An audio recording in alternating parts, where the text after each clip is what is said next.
અંકલેશ્વરમાં rotary club દ્વારા ના કહેવાની કળા કાર્યક્રમ યોજાયો। 200 ગર્લ્સ સ્ટુડન્ટ્સને છત્રીનું વિતરણ કરાયું। દીકરીઓ આત્મવિશ્વાસ સાથે પોતાની સુરક્ષા કરી શકે તે માટે શારદા ભવન ખાતે વિશેષ માર્ગદર્શન સેમિનાર યોજાયો।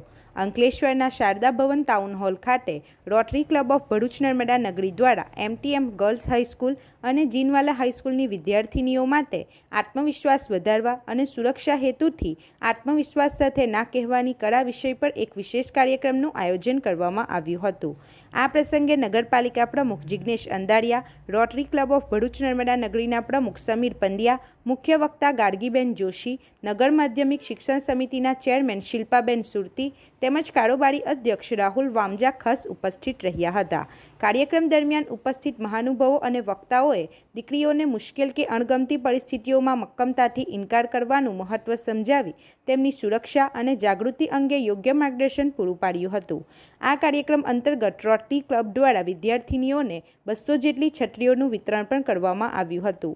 આ આયોજનને સફળ બનાવવા માટે રોટરી ક્લબ ભરૂચના સેક્રેટરી શૈલેન્દ્ર રાણા, જનક શાહ સહિત શાળાના શિક્ષકો અને મોટી સંખ્યામાં વિદ્યાર્થીનીઓ હાજર રહી હતી।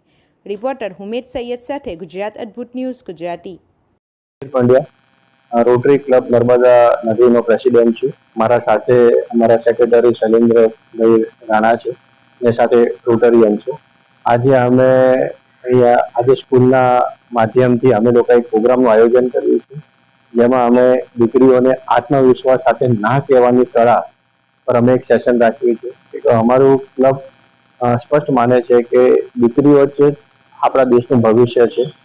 આ પ્રોગ્રામના માધ્યમથી અમે દેશની બધી દીકરીઓને એક મોટિવેશનને આગળ આપણો દેશ વધે તે રીતે અમે આનું આયોજન કરેલ છે। સાથે 200 થી વધારે છત્રીઓનું પણ અમે આજે વિતરણ કરેલ છે।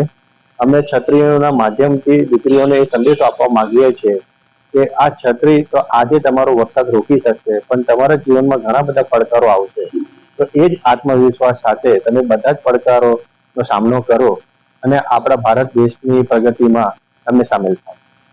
આપણી આસપાસ બનતી ઘટનાના સમાચાર જોવા માટે ગુજરાત અદ્ભુત ન્યૂઝ ગુજરાતીને લાઈક કરો, શેર કરો।